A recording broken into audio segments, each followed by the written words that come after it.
Welcome in Nimit pharma classes. तो आज का हमारा क्वेश्चन है, फर्स्ट क्वेश्चन कुछ इस प्रकार रहने वाला है। देखिए, अपना फर्स्ट क्वेश्चन है, neuromuscular blocking agents act primarily on. ठीक है, न्यूरोमस्कुलर जो एजेंट्स हैं आपके ब्लॉकिंग एजेंट्स, वो मुख्यतः कहाँ कार्य करते हैं। ठीक है, तो मुख्यतः कहाँ कार्य करते हैं। ऑप्शन नंबर ए मिल रहा है आपको, muscarinic receptors. Option number B है आपका nicotinic receptors at the neuromuscular junction. Third option आपका अल्फा 1 एडिनर्जिक रिसेप्टर्स और आपका फोर्थ ऑप्शन है बीटा 2 एडिनर्जिक रिसेप्टर्स। ठीक है, तो स्टूडेंट्स बताइए इसका आंसर क्या रहने वाला है। कमेंट सेक्शन में डालते जाइए कि एक आंसर आप फटाफट।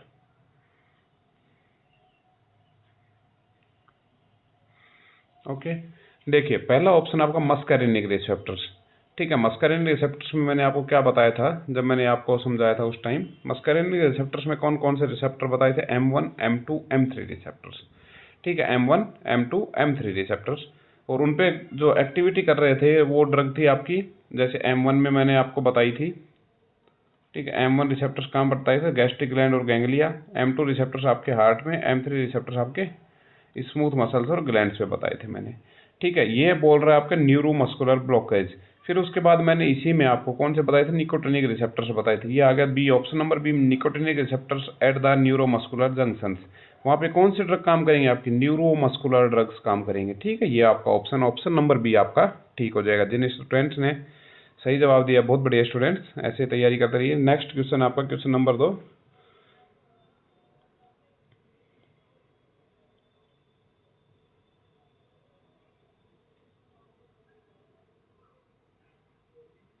ठीक है, क्वेश्चन नंबर 2 है आपका, which of the following is a depolarising neuromuscular blocker. Which of the following is a depolarising neuromuscular blocker. ठीक है, इसका आंसर बताइए। फर्स्ट आपका वेनक्यूरेनियम, दूसरा है रोक्यूरेनियम, थर्ड आपका सक्सेनाइल कोलिन और फोर्थ आपका एट्राक्यूरेनियम। ठीक है स्टूडेंट्स, ऑप्शन आपके सामने है, बताइए आंसर्स।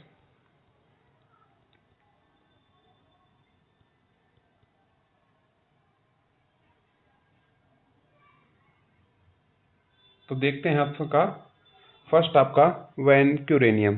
तो स्टूडेंट्स, जब हम वैनक्यूरेनियम की बात करते हैं, जितने भी टाइप के आपके क्यूरेनियम्स आएंगे, ये सब क्या होते हैं, आपके नॉन डीपोलराइजिंग होते हैं। वैनक्यूरेनियम हो गया, ये हो गया, और आपका ये तीसरा हो गया, ये आपका नॉन डीपोलराइजिंग है, नॉन डीपोलराइजिंग एजेंट्स है ना, नॉन डीपोलराइजिंग हो गया। इसमें आपसे पूछा है कि कौन सा एक डीपोलराइजिंग है, तो डीपोलराइजिंग की जहां हम बात करते हैं तो वहां पे आपका ऑप्शन नंबर सी ठीक हो गया, सक्सेनाइल कोलिन आपका डीपोलराइजिंग न्यूरोमस्कुलर ब्लॉकर हो गया। ठीक है, अगला ऑप्शन है, अगला क्वेश्चन है, which of the following is a non depolarising neuromuscular blocker. Which of the following is a non depolarising neuromuscular blocker. निम्न में से कौन सा नॉन डीपोलराइजिंग न्यूरोमस्कुलर ब्लॉकर है। ठीक है स्टूडेंट्स, अगला है आपका नॉन डीपोलराइजिंग। ऑप्शन नंबर ए मैंने क्या बताया आपको, फर्स्ट ये हो गया सक्सेनाइल कोलिन आपका डीपोलराइजिंग। अभी ऊपर भी आंसर में आया था ये डीपोलराइजिंग। ये आपका हो गया नॉन डीपोलराइजिंग। एस्टाइल कोलिन तो आपका क्या हो गया, न्यूरोट्रांसमीटर ही हो गया। ठीक है, कार्बाकोल कौन सा हो गया, एस्टाइल कोलिन एगोनिस्ट हो गया, एस्टाइल कोलिन एगोनिस्ट। तो ऑप्शन नंबर बी आपका ठीक हो जाएगा, वैनक्यूरेनियम। जितने भी आपके क्यूरेनियम टाइप के जो भी आपका मिलेगा वो सब आपके, ठीक है, जिसमें वैनक्यूरेनियम हो गया, अल्ट्राक्यूरेनियम, जो इससे ऊपर मैंने बताया था टोरवाक्यूरेनियम, जितने भी क्यूरेनियम आएंगे वो नॉन डीपोलराइजिंग। सक्सेनाइल कोलिन और उसके साथ आपका डीमेथेनियम। ठीक है, सक्सेनाइल कोलिन और आपका डेकामेथोनियम, ये क्या हो जाएंगे आपके डीपोलराइजिंग। ये क्या हो गए आपके डीपोलराइजिंग। ठीक है, याद रखना आपको। Question number 4, सक्सेनाइल Colin is mainly used. सक्सेनाइल Colin का मुख्य उपयोग किस में किया जाता है। तो जहाँ सक्सेनाइल कोलिन की बात करें तो आपका ऑप्शन नंबर ए है, long term treatment of muscles spasticity, rapid sequence of the endotracheal intubations, treatment of the myasthenia gravis और आपका ब्रोंकियल अस्थमा। बताइए स्टूडेंट्स क्या रहने वाला है इसका आंसर। पहला ऑप्शन था आपका long term treatment of muscle spasticity, दूसरा आपका तेजी से rapid sequence endotracheal intubation, third है आपका treatment of myasthenia gravis, fourth आपका ब्रोंकियल अस्थमा। बताइए स्टूडेंट्स।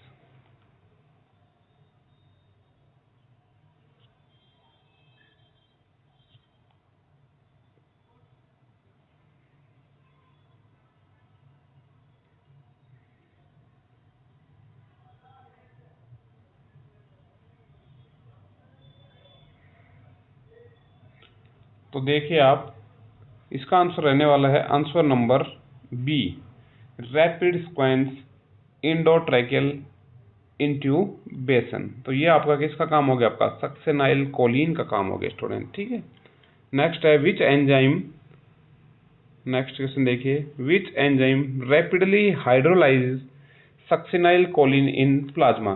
प्लाज्मा में सक्सेनाइल कोलिन का तीव्र अपघटन कौन सा एंजाइम करता है, कि which enzyme rapidly hydrolyse succinyl choline in plasma. ठीक है, तो प्लाज्मा में सक्सेनाइल कोलिन का तीव्र अपघटन कौन सा एंजाइम करता है। फर्स्ट ऑप्शन दिया आपको एसिटाइल कोलिन एस्ट्रेज, दूसरा आपका plasma pseudo choline esterase, third आपका मोनो एमिनो ऑक्सीडेज, फोर्थ आपका कैटाकोल मिथाइल ट्रांसफरेज। ठीक है, बताइए स्टूडेंट्स। तो ये कौन सा आपका क्या पूछ रहा है, सक्सेनाइल कोलिन, एसिटाइल कोलिन का कौन करता है, एसिटाइल कोलिन एस्ट्रेज करता है। ये तो आपका एसिटाइल कोलिन का करेगा, एक तरह से ये आपका स्यूडो एसिटाइल कोलिन की तरह काम करता है। ठीक है, तो इसका कौन करेगा, आपका plasma pseudo choline esterase. Option number B इसका ठीक हो जाएगा, प्लाज्मा स्यूडो कोलिन एस्ट्रेज। अगला है 56 question number, prolonged apnoea after the succinyl choline administration में occur due to. Succinyl choline देने के बाद लंबे समय तक एपनिया किस कारण हो सकता है। ठीक है, ऑप्शन नंबर ए साइटोक्रोम P450 इंडक्शन, दूसरा है स्यूडोकोलिन एस्ट्रेज डेफिशिएंसी, थर्ड है increase the renal clearance, four है हाई प्लाज्मा प्रोटीन। तो आपका 56 का आंसर रहने वाला है स्यूडो कोलिन एस्ट्रेज डेफिशिएंसी। ठीक है, ऑप्शन नंबर बी रहने वाला ठीक आपका स्यूडो कोलिन एस्ट्रेज डेफिशिएंसी। फटाफट आंसर दिया करो स्टूडेंट्स। ठीक है, अगला क्वेश्चन है 57, which serious adverse effect is classically associated with succinyl choline. Succinyl Colin का कौन सा गंभीर प्रतिकूल प्रभाव प्रसिद्ध है, यानी कि सक्सेनाइल कोलिन का कौन सा एडवर्स इफेक्ट ज्यादा प्रसिद्ध है आपका। फर्स्ट ऑप्शन है सीवियर हाइपोग्लाइसीमिया, सेकंड है मैलिग्नेंट हाइपोथर्मिया, यानी कि बहुत तेज उसको क्या लगेगी, गर्मी लगेगी, हाइपोथायरॉयडिज्म और पल्मोनरी फिब्रोसिस। बताइए ऑप्शन। ठीक है, severe hypoglycaemia, malignant hyperthermia, hypothyroidism और पल्मोनरी फिब्रोसिस। तो इसका ऑप्शन नंबर बी आपका ठीक हो जाएगा, मैलिग्नेंट हाइपरथर्मिया। इन पेशेंट को क्या लगेगी, बहुत तेज गर्मी लगेगी, मैलिग्नेंट हाइपरथर्मिया इसका साइड इफेक्ट यानी एडवर्स इफेक्ट हो जाएगा आपका। अगला है विच drug is treatment of choice for malignant hyperthermia. Malignant hyperthermia जो किसने करवाया था, सक्सेनाइल कोलिन ने, उसके उपचार में कौन सी दवा दी जाती है, के उपचार के आपकी कौन सी दवा दी जाती है। ये क्वेश्चन बहुत बार पूछा हुआ है स्टूडेंट्स। ठीक है, तो ये क्वेश्चन आपका बहुत बार पूछा हुआ है। तो इसमें फर्स्ट ऑप्शन है बैक्लोफेन, दूसरा है डेंट्रोलिन, थर्ड है डाइजीपाम, फोर्थ है नियोस्टिमान। बताइए स्टूडेंट्स। तो इसका आंसर नंबर बी ठीक हो जाएगा आपका डेंट्रोलिन। रट लेना इस क्वेश्चन को, हाइपरथर्मिया के ट्रीटमेंट में हमेशा कौन सी ड्रग दी जाती है आपकी, डेंट्रोलिन। यही जो हाइपरथर्मिया मैंने ऊपर बताया, इसके अलावा एक आपकी ड्रग होती है हेलोथेन। कौन सी ड्रग बताई मैंने, हेलोथेन के साथ भी आपका यही साइड इफेक्ट आता है हाइपरथर्मिया। तो उसके भी ट्रीटमेंट में आप कौन सी दवा यूज करेंगे, आपकी डेंट्रोलिन। ठीक है, डेंट्रोलिन एक्ट बाई, डेंट्रोलिन किस प्रकार कार्य करती है। Option number A blocking nicotinic receptors, option number B inhibit calcium release from the sarcoplasmic reticulum. ठीक है, ऑप्शन नंबर थर्ड की बात हम करें तो ऑप्शन नंबर थर्ड है stimulating GABA receptors, option number 4 inhibition acetyl choline esterase. ठीक है, तो इसमें हम देखते हैं आपका डेंट्रोलिन काम कैसे करता है, इसका मैकेनिज्म ऑफ एक्शन क्या है। बताइए स्टूडेंट्स, किसी को पता है तो। ओके, देखिए ये क्या करता है आपका डेंट्रोलिन, किसको रोकना आपको, हाइपरथर्मिया को। तो यानी कि वहाँ पे ज़्यादा सेल्स के जो अभी मसल्स या जो भी थी उनके अंदर क्या हो रहा है आपका, ज़्यादा कैल्शियम जा रहा है, जैसे वो ज़्यादा कॉन्ट्रैक्ट हो रही है, तो कैल्शियम जाने को बंद कर दीजिए। तो इसका ऑप्शन क्या होगा, inhibition calcium release from the sarcoplasmic reticulum, यानी कि साइकोप्लाज्मिक रेटिकुलम के अंदर से जहाँ से कैल्शियम आपका रिलीज हो रहा है उसको ही इनिबिट कर देते, कौन आपका, डेंट्रोलिन। ठीक है, ये इसका मैकेनिज्म होगा, याद कर लेना स्टूडेंट, बहुत इंपॉर्टेंट है। अगला है which non depolarising neuromuscular blockers undergoes Hofmann's elimination. कौन सा नॉन डीपोलराइजिंग न्यूरोमस्कुलर ब्लॉकर है जो हॉफमैन एलिमिनेशन से समाप्त होता है। ठीक है, हॉफमैन एलिमिनेशन से उसका समापन होता है। कौन सा इसमें बताइए ऑप्शन आप।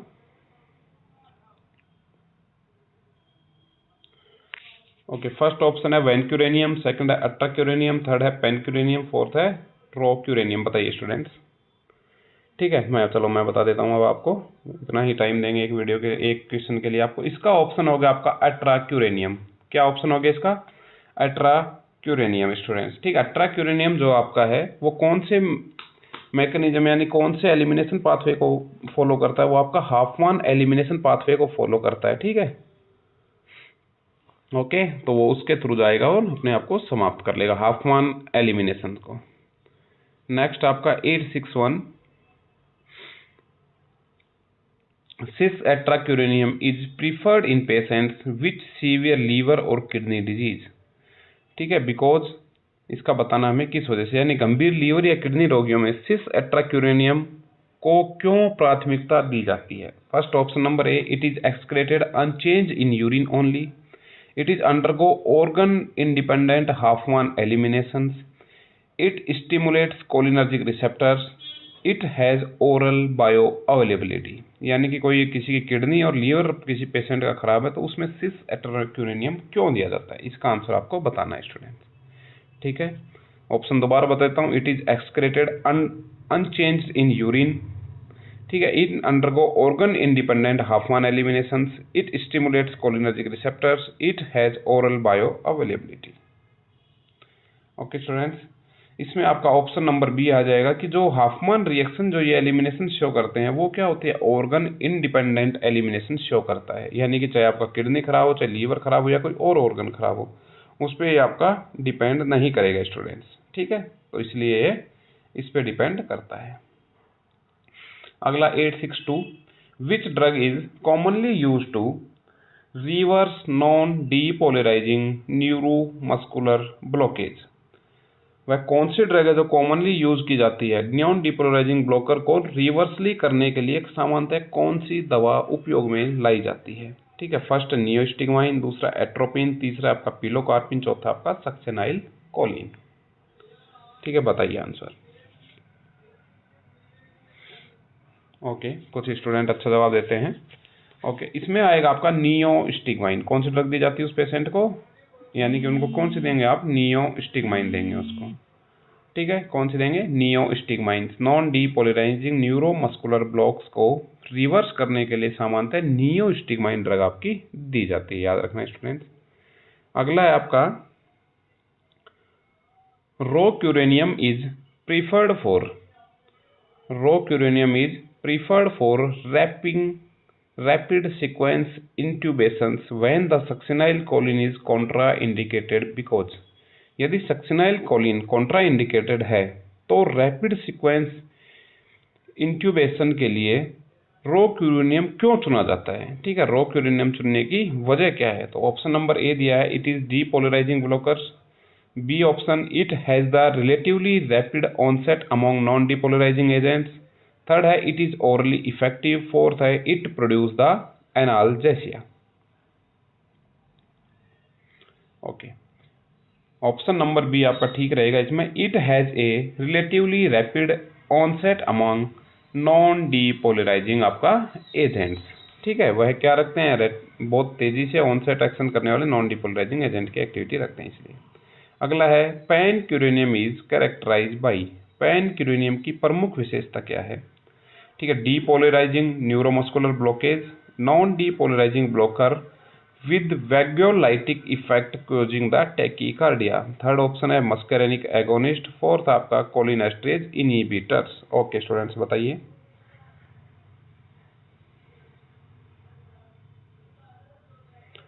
ओके, बहुत बढ़िया स्टूडेंट्स, अच्छा है।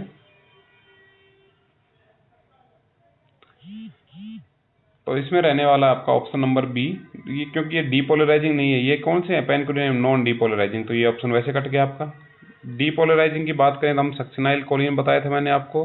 दूसरा मैंने आपको कौन सा बताया था? आपको सक्सेनाइल कोलिन के अलावा डेकामिथोनियम, सक्सेनाइल कोलिन और डेकामिथोनियम।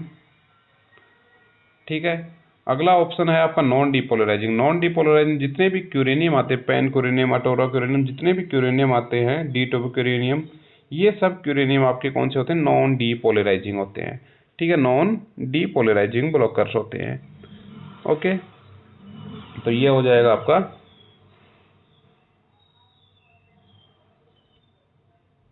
Option number B. ठीक है, non depolarising agents, non depolarising block. Vagolytic का मतलब क्या होता है? जो आपकी वेगस नर्व होती है, वेगस नर्व कितने नंबर की होती है आपकी? 10 नंबर की वेगस नर्व होती है।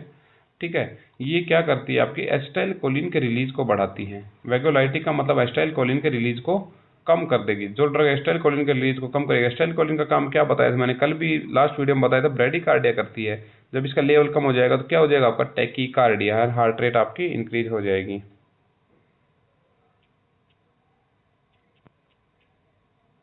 ओके स्टूडेंट, नेक्स्ट क्वेश्चन पे चलते हैं।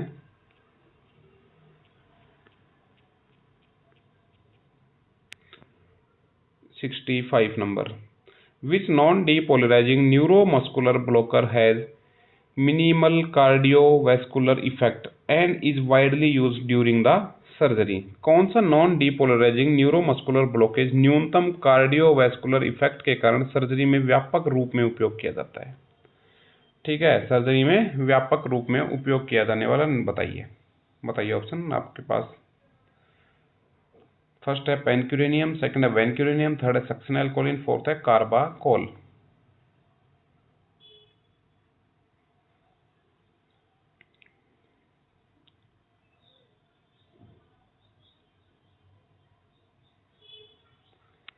ठीक है, तो इसमें आपका आएगा वेनक्यूरेनियम। ये दो ऑप्शन कैसे कटे आपने? कैसे काटे? ये तो हो गया आपका डीपोलराइजिंग, इसमें बोला नॉन डीपोलराइजिंग, और ये आपका एसिटाइलकोलिन एगोनिस्ट हो गया।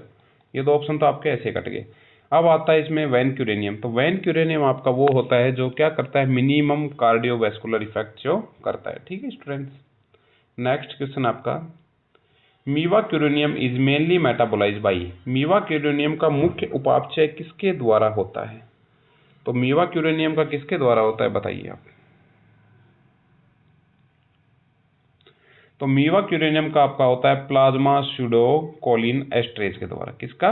प्लाज्मा स्यूडोकोलिन एस्ट्रेज के द्वारा आपका किसका होता है? मीवाक्यूरेनियम का मेटाबॉलिज्म होता है। याद कर लेना स्टूडेंट। नेक्स्ट क्वेश्चन पे चलते हैं। सुजामेडेक्स स्पेसिफिकली रिवर्स, ठीक है, रिजर्व्स द एक्शन ऑफ, विशेष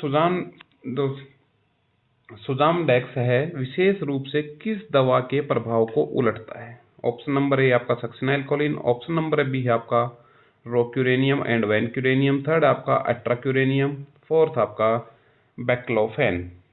बताइए स्टूडेंट्स। ओके, बहुत बढ़िया।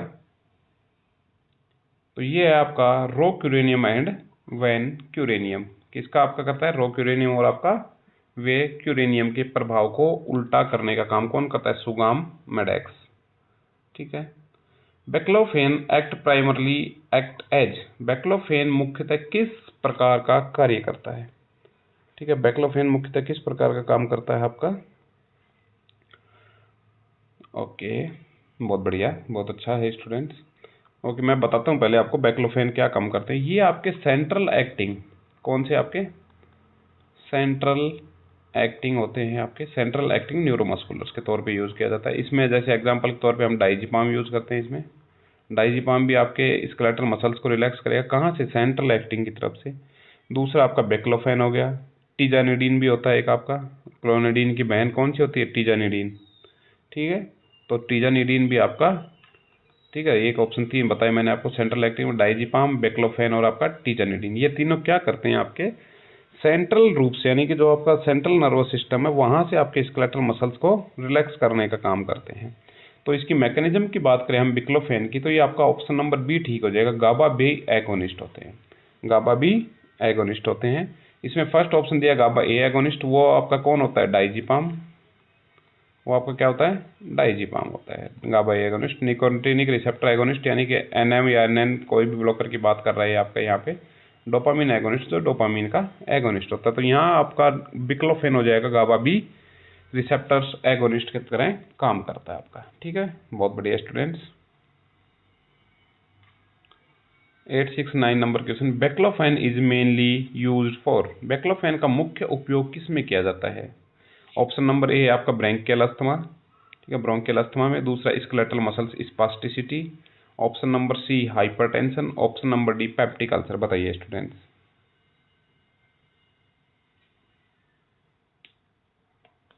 बहुत बढ़िया, ऑप्शन नंबर बी आपका ठीक रहने वाला है। इसमें स्केलेटल मसल्स स्पास्टिसिटी को कंट्रोल करने के लिए बैक्लोफेन यूज किया जाता है। जो इससे पहले क्वेश्चन था वो भी याद रख लेना, क्योंकि गाबा मैकेनिज्म भी पूछी जाती है। गाबा बी एगोनिस्ट की तरह काम करता है, गाबा बी, ठीक है, गाबा बी एगोनिस्ट की तरह काम करता है आपका। दूसरा कहाँ काम करता है आपका? स्केलेटल मसल्स स्पास्टिसिटी में इसका यूज किया जाता है। दूसरा पूछे कि कैसे काम करता है, तो ये सेंट्रली एक्टिंग करता है, ना कि पेरिफेरल। सेंट्रल एक्टिंग है ना, सेंट्रल एक्टिंग न्यूरोमस्कुलर ब्लॉकर्स की तरह काम करता है आपका। अगला क्वेश्चन बनता है टीजेनिडीन। अभी मैंने बताया था टीजेनिडीन के बारे में। Tizanidine produce muscles relaxations mainly by. Tizanidine मुख्यतः किस प्रकार की मसल रिलैक्सेशंस करती है? ठीक है स्टूडेंट्स, ऑप्शन नंबर ए alpha 2 adrenergic receptors agonism, beta 2 adrenergic receptors stimulations, nicotinic receptors blockage और एसिटाइल कोलिनेस्टेज इनहिबिटर्स। पहले आंसर बताइए, फिर कंप्लीट एक्सप्लेनेशन के साथ मैं आपको बताता हूँ।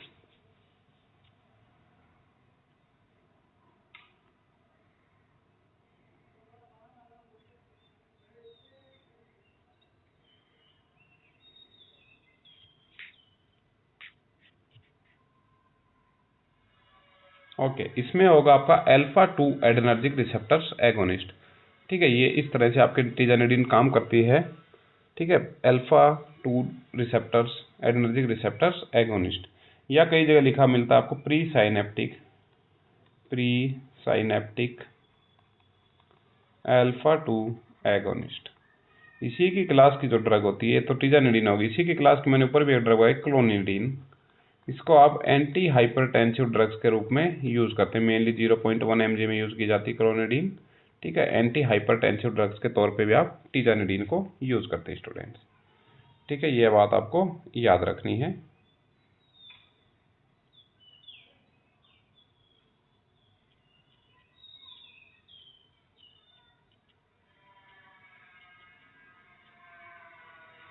नेक्स्ट आपका 71 number, which adverse effect is commonly associated with tizanidine. Tizanidine के साथ सामान्यतः प्रतिकूल प्रभाव कौन सा है?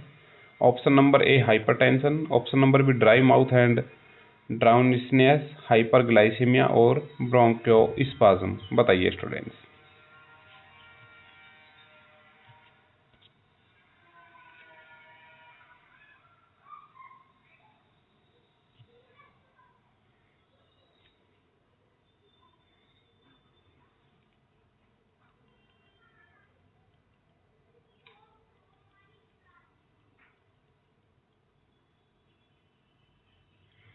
ठीक है, तो इसके साथ रहने वाला बहुत बढ़िया ड्राई माउथ एंड ड्राउसीनेस, ये किसके साथ होता है आपका? टीजेनिडीन के साथ साइड इफेक्ट आता है, ड्राई माउथ एंड ड्राउसीनेस। ठीक है, ये याद कर लेना आप, इसके साथ ये रहने वाला है। नेक्स्ट क्वेश्चन है 72 नंबर,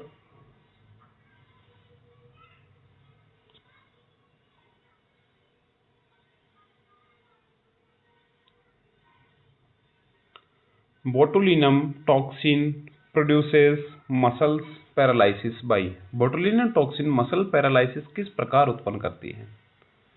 ठीक है, botulin toxin produce muscles paralysis by. Students एक चीज़ याद रखना, जब भी आपकी क्लासेज आ रही हैं, ठीक है, तो आप पहले ही आप देख सकते हैं इसका शेड्यूल। ठीक है, वीडियोज़ में जाएंगे, जैसे चैनल के वीडियोज़ में आप जाते हैं तो वहाँ पे आपको नेक्स्ट जो भी क्लास रहेगी उसका मैं शेड्यूल के डाल दूंगा। उसी क्लास टाइम पे आपकी क्लासेज आपको दिखने शुरू हो जाएंगी, यानी कि आपकी एक तरह से लाइव क्लासेज हो जाएंगी। तो जो स्टूडेंट्स रिकॉर्डेड वीडियो देखते हैं उसमें और लाइव क्लास में एक डिफरेंस होता है। लाइव क्लास का मतलब आपको जैसे टीचर आपको सामने पढ़ा रहा हो वैसा फील आने के लिए मैंने लाइव क्लासेज स्टार्ट करी हैं, ये कि आपको लाइव की तरह आपको पूरा फील आए। तो उसके लिए अगर आप नोट्स बना रहे हैं, जो स्टूडेंट्स इसमें से देख के इंपॉर्टेंट नोट्स बना रहे हैं, वो ऐसा करना, पहले एक बार लाइव क्लास देख लेना।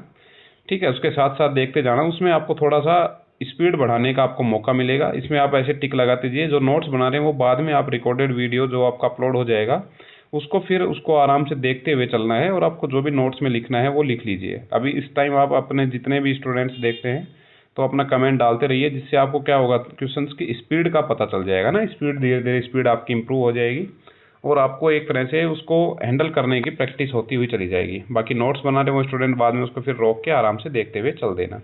अभी साथ साथ आप बस क्वेश्चंस को लिखना मत, आप इसमें आंसर देते हुए चलते जाना। ओके स्टूडेंट्स, और अपने दोस्तों वगैरह में शेयर भी करिए इसको। बहुत कम स्टूडेंट शेयर वगैरह कर रहे हैं, लाइक वगैरह, तो वो उसका भी थोड़ा ध्यान रखिए, शेयर करना है वीडियो का ना। तो botulinum toxin produces muscles paralysis by. तो बोटुलिनम टॉक्सिन मसल्स को कैसे पैरालिसिस करता है? Option number A blockage dopamine release, inhibition acetyl choline release for pre synaptic nerve terminals. ठीक है, ब्लॉकेज गाबा रिसेप्टर्स, और डी ऑप्शन नंबर आपका स्टिमुलेटिंग निकोटिनिक रिसेप्टर्स। बताइए स्टूडेंट्स इसका आंसर फटाफट अच्छे से। बहुत स्टूडेंट बहुत बड़े जवाब दे रहे हैं, ऐसे जवाब देना आपको।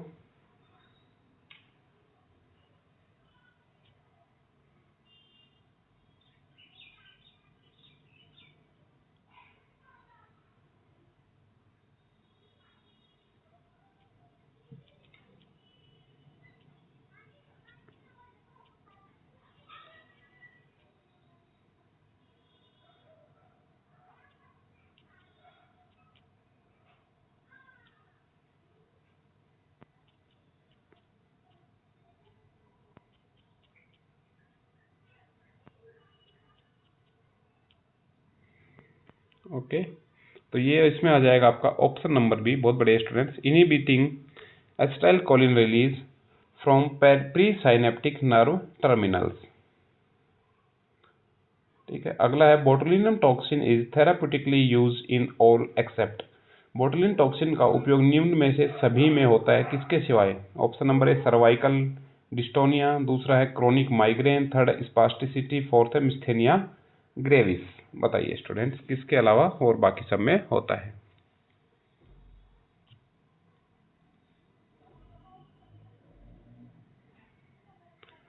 तो इसमें रहने वाला आपका option number D मिस्थेनिया gravis.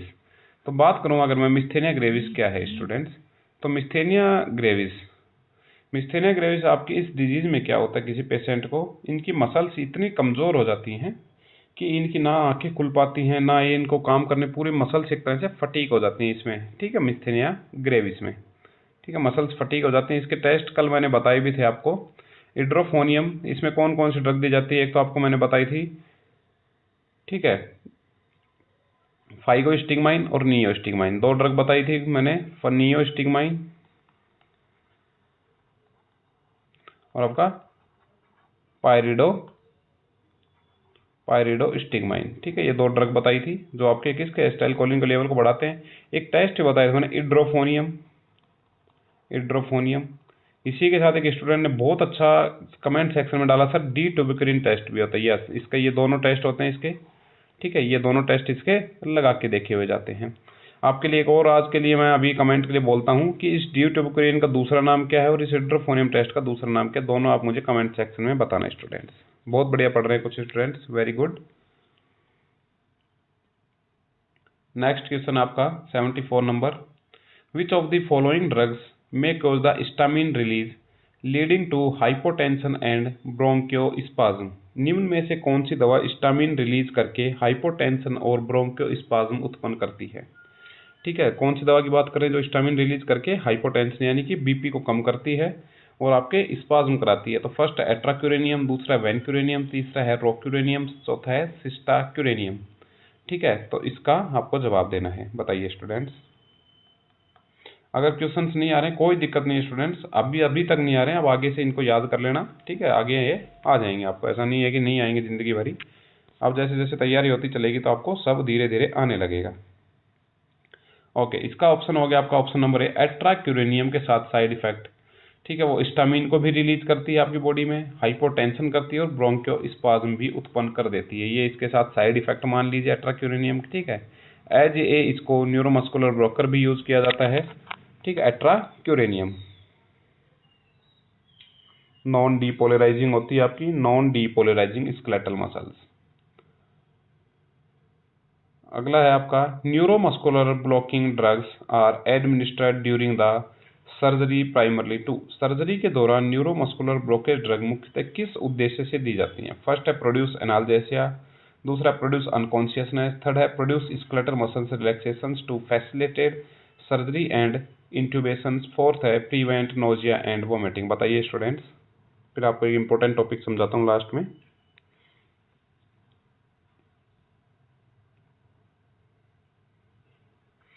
Okay, option number सी इसका ठीक हो जाएगा। वो क्या करते हैं? ठीक है, ऑप्शन नंबर सी ठीक हो जाएगा। Produce skeletal muscles relaxation to facilitate surgery and intubation. ठीक है स्टूडेंट्स, तो ये हो गए आपके 25 क्वेश्चंस। अगले 25 नेक्स्ट वीडियो में मिलेंगे। क्लास का मैं बता दूं, शेड्यूल आपका पहले ही मैं वीडियो में डाल दूंगा, तो चैनल से जो स्टूडेंट जुड़े हुए उनके पास तो नोटिफिकेशन आ जाएगा। शेड्यूल में डाल दूंगा उसी टाइम पे। मैं देखता हूँ, अगर 2 क्लासें डालने की कोशिश करता हूँ। ठीक है, कल से 2 क्लासें आएंगी, तो शेड्यूल में आपको पहले डाल दूंगा उसी शेड्यूल के आसपास। ठीक है, 9 बजे का सुबह का रखते हैं, रात का भी 9 बजे का रखते हैं, उसी हिसाब से शेड्यूल आपका तैयार रहेगा। ठीक है, तो शेड्यूल में देख लेना, उसी हिसाब से क्लासेज आएगी। ओके स्टूडेंट्स, अब मैं इंपॉर्टेंट चीज़ समझा देता हूँ। एक स्टूडेंट ने कहा था सर इसको थोड़ा एक्सप्लेनेशन कर देना पोलराइजेशन नॉन डीपोलराइजेशन को। ठीक है, यहाँ पे स्पेस है, यहाँ पे समझा देता हूँ आपका। ठीक है, तो सबसे पहले क्या होता है आपका स्केलेटल जो मसल्स रिलैक्सेंट्स होते हैं वो 2 तरह के होते हैं आपके।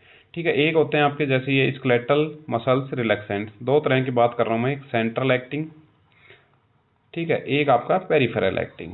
ये पूछा हुआ है इसमें, इसीलिए मैं इसको समझा रहा हूँ, बहुत बार क्वेश्चन आता है, इसलिए इस पर मैंने 50 क्वेश्चन लाया हूँ, मतलब 25 क्वेश्चन ये हो गए यहाँ पे, और क्वेश्चन भी आएंगे, इसीलिए इस पे लग के आया हूँ कि ये बहुत इंपॉर्टेंट टॉपिक है आपका। ठीक है, हर पेपर में लगभग एक आधा क्वेश्चन फंसता है। तो सेंट्रल एक्टिंग के याद कर लेना आप। पहला याद करना डाइजीपाम। मैकेनिज्म की बात करें तो गाबा ए एगोनिस्ट, डाइजीपाम के साथ गाबा ए एगोनिस्ट। दूसरा अगर मैं बात करूं आपका बिक्लोफेन, कौन सा? बैक्लोफेन का आज हम यूज करते हैं तो गाबा बी एगोनिस्ट, किसके तौर पे यूज करते हैं? गाबा बी एगोनिस्ट के तौर पे इसको यूज किया जाता है। थर्ड हम बात करते हैं, इंपॉर्टेंट चीजें ही बता रहा हूँ ना, तो इनको नहीं छोड़ना है बाकी। टीजानिडीन, थर्ड आपकी टीजानिडीन ड्रग, ये क्या होती है? प्री साइनेप्टिक अल्फा 2 एगोनिस्ट के तौर पे इसको यूज किया जाता है। प्री साइनेप्टिक अल्फा 2 एगोनिस्ट के तौर पे इसको यूज किया जाता है। फोर्थ ड्रग आती है आपकी क्लोरोजोक्साजोन,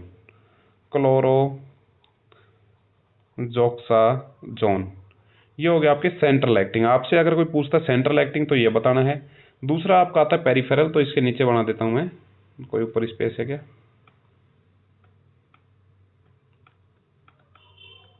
पेरिफेरल की हम बात करते हैं तो पेरिफेरल,